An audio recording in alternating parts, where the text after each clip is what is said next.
Imagine this. You're wandering through the bustling avenues of ancient Rome in the year 67 Anno Domini, and you witness a scene that chills you to the bone. The emperor himself, Nero, is parading through the forum, accompanied by a woman who appears to be his new consort. She's a breathtaking young woman, adorned with shimmering jewels and clad in flowing silk. Yet, hushed whispers trail in their wake, for everyone in earshot knows the horrifying truth.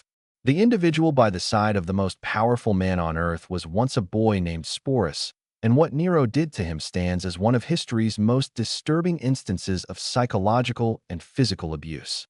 Before we delve into these forgotten accounts of survival and suffering, if you find yourself drawn to uncovering the hidden narratives of the past, please consider showing your appreciation by hitting the like button and subscribing for more content like this. And do let me know in the comments below where you are tuning in from. It truly astounds me that we can explore these ancient tales together, bridging continents and eras, all through our shared fascination with history.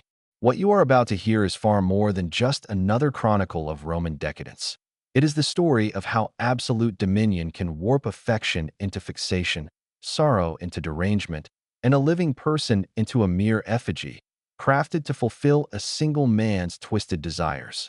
The name Sporus may not be instantly recognizable, but his story will undoubtedly linger in your thoughts long after you finish listening. Let us begin by examining the man who would become the architect of this profound tragedy. Nero was not inherently wicked. In fact, the early years of his rule held remarkable promise. Upon his accession to the throne at the tender age of 16, many Romans believed they were on the cusp of a golden era. He lessened the tax burden, funded public spectacles, and even participated in theatrical performances that captivated the populace. However, unchecked power possesses a potent capacity to corrupt even the most promising individuals. By 65 Anno Domini, a significant fracture had occurred within the emperor's psyche. Perhaps it was the pervasive paranoia that accompanies the constant awareness that everyone around you covets your position. Perhaps it was the profound isolation of being the sole individual in an empire of 60 million who could never be gainsaid, never challenged, never corrected. Or perhaps it stemmed from the fate of the very person he claimed to cherish above all else. Her name was Poppaea Sabina, and she embodied everything Nero believed he sought in a woman: beauty that defied description, an intellect that mirrored his own grandiose self-perception, and an ambition that aligned with his aspirations for everlasting renown. Yet, Poppaea was not merely another attractive face in the imperial court. She possessed a keen political acumen, making her both a valuable ally and a formidable adversary. When Nero first encountered Poppaea, he was already married to Octavia, the daughter of the previous emperor. Their union was a frigid, unloving alliance forged for political expediency. Poppaea represented everything Octavia was not. While Octavia was demure and retiring, Poppaea was vibrant and commanding. Where Octavia sought to remain in the shadows, Poppaea relished being the focal point of all attention. The affair between Nero and Poppaea commenced as a typical Roman scandal. However, what began as adultery rapidly transformed into something far more perilous: genuine obsession. Nero's infatuation with Poppaea extended beyond mere physical attraction. He was consumed by her, to a degree that even his closest confidants found terrifying. Ancient historians chronicle Nero's behavior during this period as increasingly erratic and possessive. He would erupt into fits of violent rage if other men so much as cast a lingering glance at Poppaea during public gatherings. He began stationing guards around her at all times, ostensibly for her protection, but in reality, to meticulously monitor her every interaction. He showered her with gifts so extravagant that they depleted the imperial treasury. Jewels from India, silks from China, perfumes from Arabia. But perhaps most revealingly, he started to bend reality itself to accommodate his fixation. First, he divorced Octavia, a move that caused widespread disapproval and alienated many of his supporters. Subsequently, he announced his intention to marry Poppaea in a grand imperial ceremony. The wedding was a display of unparalleled opulence, with Nero sparing no expense to showcase his devotion. Even marriage, however, could not fully satisfy Nero's insatiable desire to possess Poppaea entirely. He began to isolate her from her family and friends, surrounding her with individuals whose positions were entirely dependent on his favor. He commissioned countless portraits and sculptures of her, not just for public exhibition, but for his private chambers, ensuring he could gaze upon her likeness even when they were apart. Ancient accounts reveal that Nero would sometimes spend hours simply observing Poppaea as she went about her daily routines. This was not the behavior of romantic adoration. It was the conduct of someone who had conflated love with ownership, who viewed another human being not as an independent entity, but as a beautiful object created solely for his gratification. Poppaea, for her part, appeared to comprehend the perilous game she was playing. She possessed sufficient intelligence to recognize that her beauty and Nero's infatuation granted her unprecedented influence, yet she was also shrewd enough to understand the immense risks associated with this power.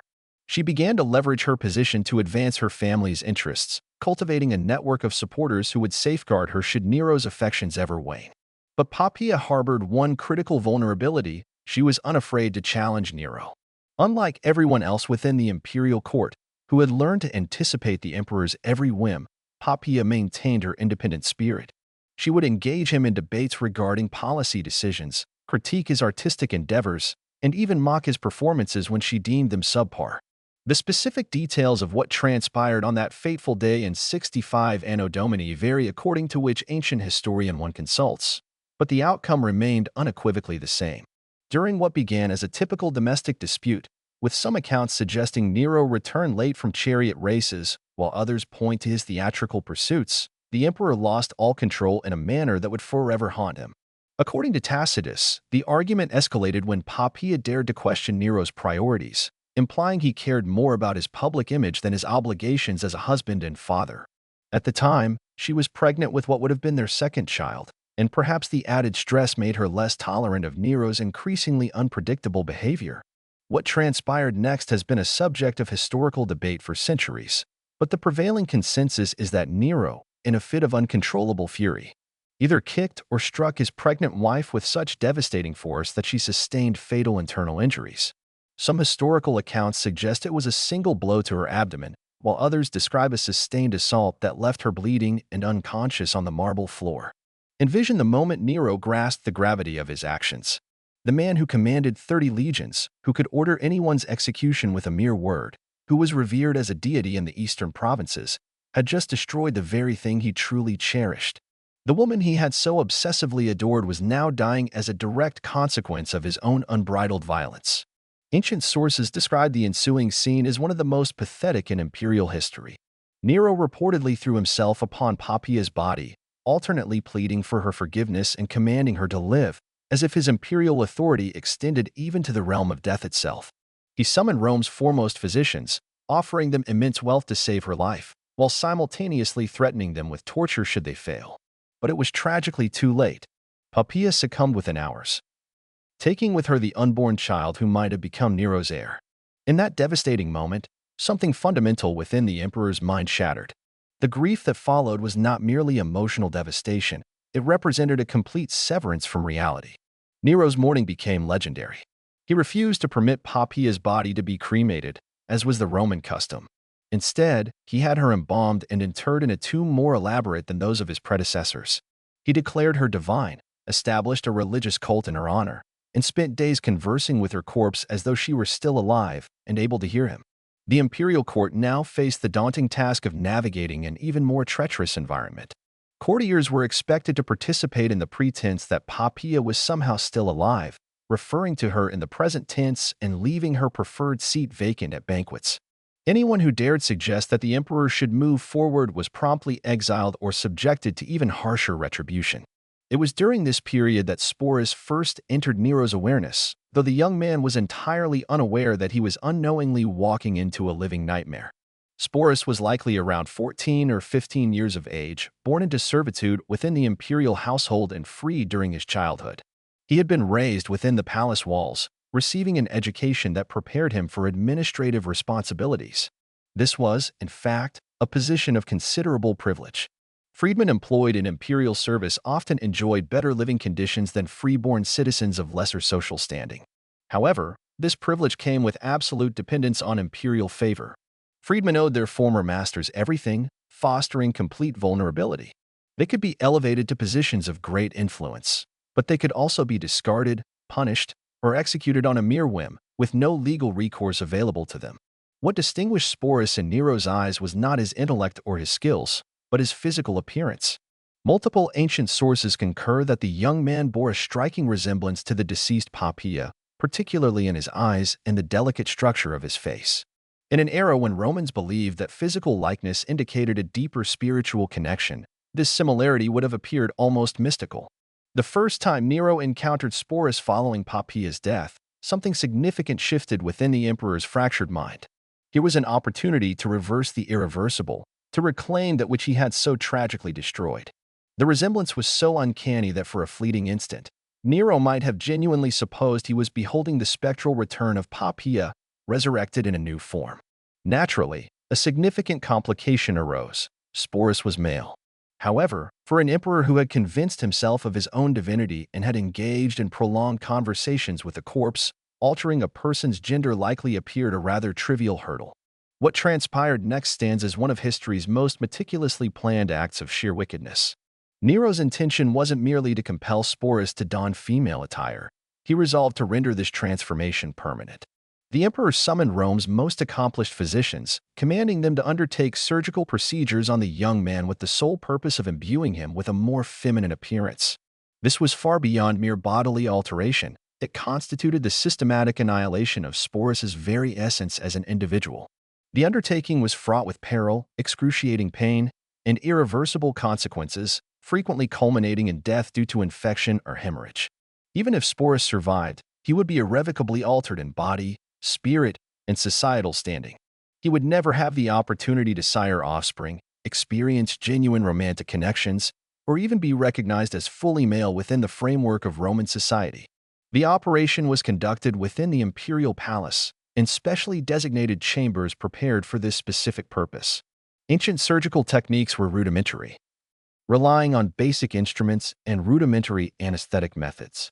The procedure would have been agonizing, stretching for hours, accompanied by a substantial risk of mortality. Sporus would have been forcibly restrained by guards while the physicians approached with their instruments, fully aware that his cries of agony would fall on deaf ears. Once Sporus had sufficiently recovered, a process that likely spanned several weeks or even months, Nero made an announcement that astonished even the most world-weary Roman aristocrats. He declared his intention to wed the young man in a full, elaborate imperial wedding ceremony. The preparations for this event spanned many months and consumed vast quantities of resources. Sporus was bestowed with a new appellation, Sabina, in honor of the deceased empress, and was relocated to specialized accommodations to facilitate his preparation for this new role. Imperial seamstresses meticulously crafted an entire collection of garments, designing gowns intended to enhance his altered physique and discreetly conceal any remaining masculine features. Master jewelers fashioned bespoke ornaments for him, many incorporating precious stones that had once adorned Poppaea herself. These were not merely decorative pieces. They served as tangible connections to the deceased woman, physical reminders of the individual Sporus was being coerced into impersonating. Makeup artists instructed him in cosmetic techniques designed to feminize his facial features. They demonstrated how to use kohl to enlarge his eyes, how to apply rouge to create rosy cheeks, and how to utilize powders to soften the angularity of his face. These lessons transcended mere superficial enhancement. They represented calculated steps in the systematic erasure of his original identity. Hairdressers provided him with guidance on intricate hairstyling techniques favored by aristocratic Roman women. His hair was cut, curled, and arranged in complex styles, frequently embellished with costly ornaments.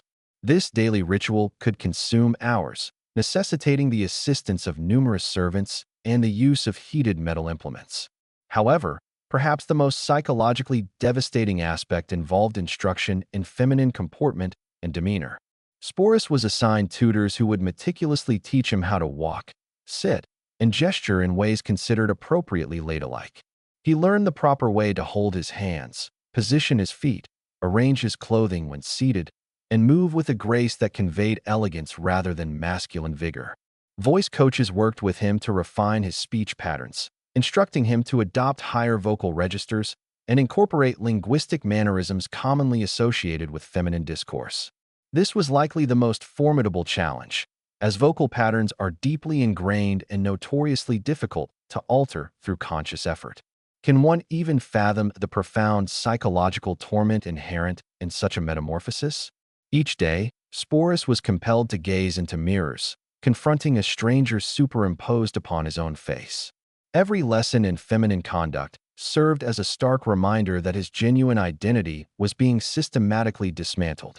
Each piece of jewelry, once gracing the form of a departed woman, now served as a manacle binding him to a role he had never chosen.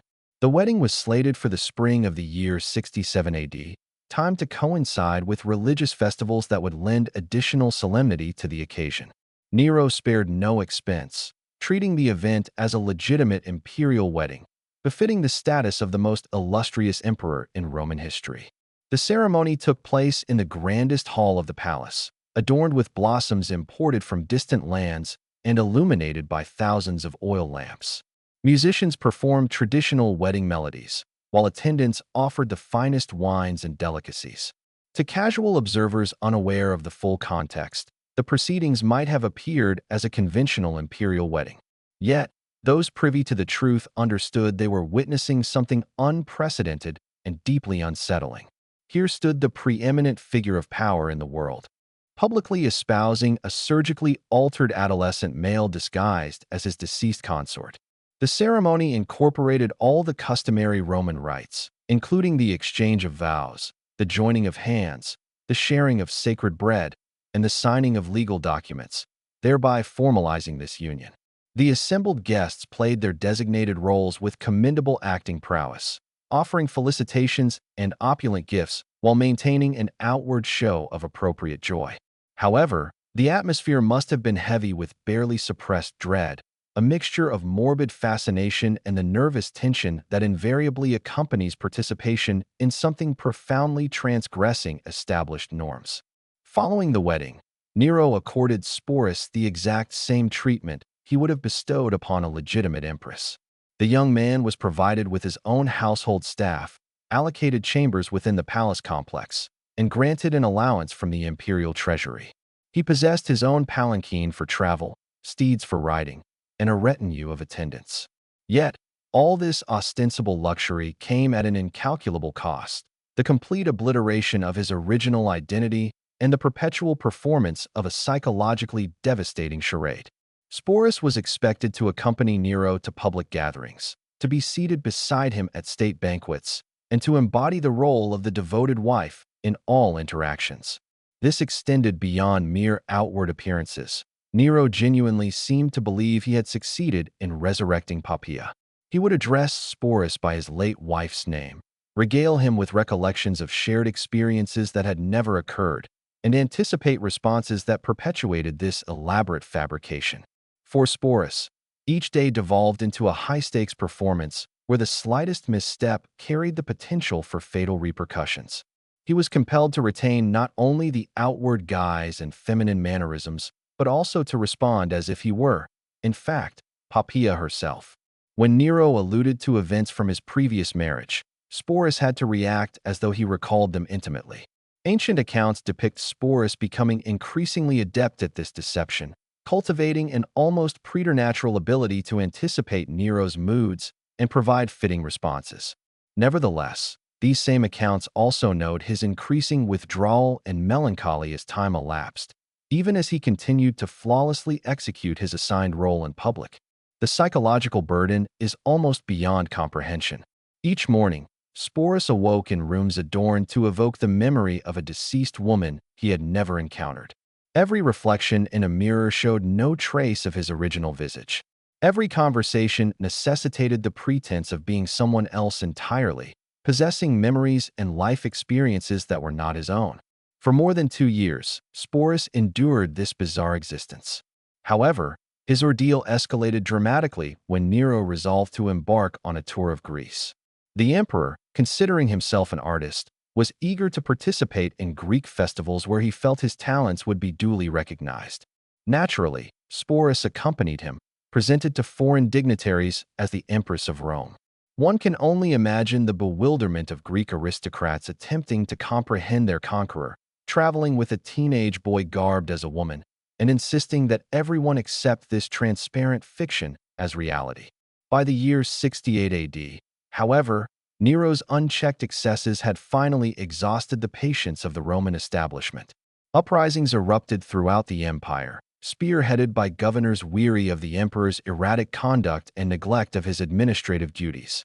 The Praetorian Guard declared its opposition to Nero's continued reign, and the Senate formally condemned him as an adversary of the state. When Nero ultimately fled Rome accompanied by a small contingent of loyalists, Sporus was among them. Even in the face of impending death, the emperor could not bring himself to abandon his living embodiment of Poppaea. They took refuge in a villa on the outskirts of Rome, awaiting either rescue or apprehension. During this period, Nero oscillated between elaborate schemes for escape and dramatic preparations for his own demise. Upon receiving intelligence that hostile forces were closing in, Nero finally opted for suicide rather than capture. His death, however, left Sporus exceptionally vulnerable, serving as one of the most conspicuous emblems of Nero's tumultuous rule. He represented both a valuable acquisition and a dangerous liability for whoever might seize power next. What transpired thereafter was arguably even more tragic. Sporus became a political pawn, passed from one influential figure to another like a piece of valuable chattel. He was initially claimed by Nereus Sabinus, then by Otho, and subsequently by Vitellius, each treating him in a manner remarkably similar to Nero, maintaining his female attire and referring to him by Poppaea's name. It was during Vitellius's tenure that Sporus's nightmare reached its ultimate, grim conclusion. The new emperor resolved to utilize him for public spectacle in the Colosseum, specifically for a reenactment of mythological scenes replete with violence and degradation. For Sporus, this represented the apex of humiliation, to be subjected to sexual indignity before thousands of spectators for their amusement. Rather than submit to this final act of debasement, Sporus made the sole decision that had been truly his own in years. He ended his own life, likely by ingesting poison, at some point in the year 69 AD. He was, at the time, probably no older than 20 years of age. In death, Sporus finally found escape from the grotesque spectacle that had consumed his existence. His narrative evolved into a stark cautionary tale regarding the perils of unchecked power and the human cost associated with imperial extravagance. However, ancient chroniclers appeared to exhibit less interest in Sporus as an individual than as a symbol of imperial decadence. The profound sorrow in this narrative stems not solely from the mistreatment endured, but from the methodical eradication of self and autonomy. From the instant Emperor Nero proclaimed a likeness to Poppaea, the individual known as Sporus vanished, transforming into an unwitting recipient of the emperor's perverse imaginings. The choice of Sporus to embrace death rather than further degradation implies that, concealed beneath the imposed femininity and the emperor's conditioning, a flicker of his authentic being persisted. His demise represents a tragic confluence of despair and a final act of resistance, a resolute refusal to endure continued debasement, even at the ultimate price. Perhaps the greatest tragedy lies in our near-total ignorance of Sporus's identity prior to his enforced metamorphosis. What aspirations did he harbor? What future did he envision for himself? All of these were obliterated when he became Nero's plaything, supplanted by a portrayal so consuming that his original self dissolved completely. The young man compelled to assume the role of an empress, who suffered years of psychological and physical torment, and ultimately opted for death to escape further humiliation. His experience warrants recollection not merely as an obscure detail from antiquity, but as a poignant illustration of both human barbarity and the enduring strength of the human spirit. By selecting his own end, Sporus regained the sole element denied him throughout his later years, the fundamental right to determine his own destiny. His account serves as a vital reminder that beneath the veneer of imperial magnificence and historical accounts lie individual tales of profound suffering and remarkable perseverance, deserving of our consideration and empathy. Even across the immense expanse of 2 millennia,